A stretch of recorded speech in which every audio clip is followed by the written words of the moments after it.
the conditioning that virtually all of us received from family and society when we were young about,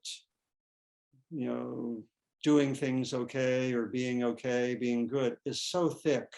And Mm. so a lot of what I described about the judgmental mind work is probably the first, it's very significant, but it's how we initially approach it. And then over time, we go more deeply into what I and also a number of psychologists talk about as limiting beliefs, Mm. which typically are formed in childhood. They can be formed later, and they're going to they can be very, very active, and it takes generally a long time to see what they are and transform them. So many of us have some version of perfectionism, for example, which, the limiting belief would be something like, I need to be perfect, or I need to be perfect to receive love, or something, some version of that. And that, sometimes when I do show of hands when I'm teaching, it's like a third of the people or a half have some version of that, right?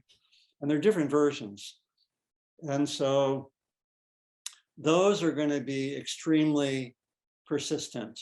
And we're not talking about a weekend workshop. Okay, took care of that one. Mm. Right? Those are where, we can work with them, and they can maybe diminish, and we can carve out more free space, but those generally take time, for most people, maybe not for everyone, so yeah, I think of one person I worked with, had very difficult childhood, where his father and his older brother would gang up on him, Mm. and they would tell him, you're going to mess up today. And they told him that when he was starting maybe 7 or 8, and I started working with him when he was in his late 50s. He had, for years and years, every morning, he had the thought, I'm going to mess up today.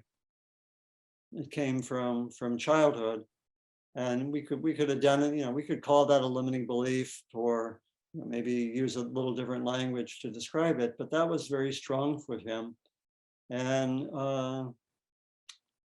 and yet, because of neuroplasticity that the neuropsychologists tell us about, these can be transformed. They get transformed not by eliminating them, but by developing, as it were, alternative neural pathways. And you were saying earlier about kind of the way in is, in a sense, the way out as well. And there's a depth on the way there, and there's a depth on the way back. And what you're saying now is really linking to what you're mentioning around and this idea of the social conditioning, and maybe like a contemporary map that's needed.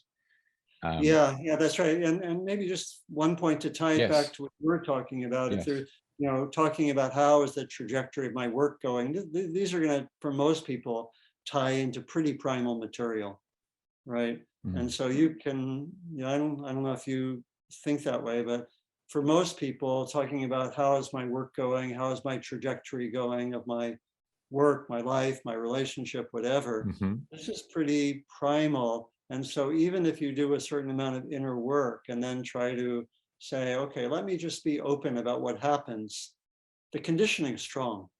And it's going to, particularly at moments of vulnerability, it's going to say, hey, shouldn't you pin this down a little bit more? I don't know about this open stuff.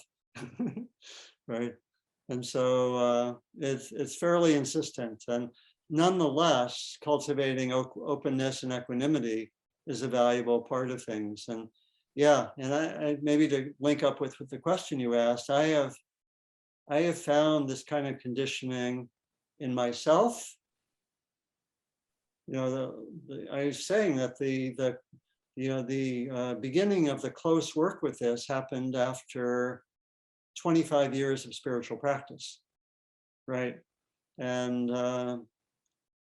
I've met people, I've sometimes taught our long retreats at Spirit Rock, where people do intensive meditation for a month to 2 months at a time.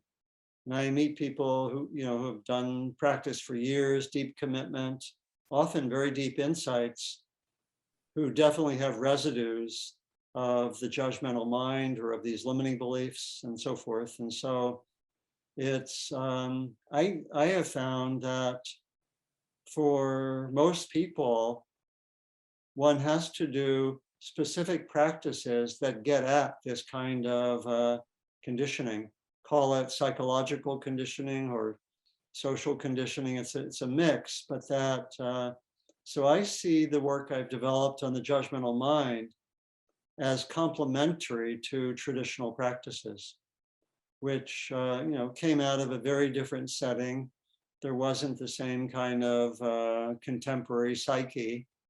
The practices were, they get at a lot of things, but they don't necessarily, let's say, get at the limiting beliefs. I can see that from my own experience, my own practice. In a similar way, I think traditional teachings don't necessarily get at different forms of social conditioning around gender or race or ethnicity or sexual orientation or age or religion, whatever. And so I have felt a need to develop these well-developed curricula that give people developed practices that get at psychological and social conditioning and people's material in those areas, and have reflected on what a contemporary map of what we might call awakening looks like. Thinking that how do we integrate the traditional map with forms that are developing in our times. And I think this is part of the kind of the zeitgeist, as it were, of our times. Yeah. A lot of people are drawn by this, whether they know that or not.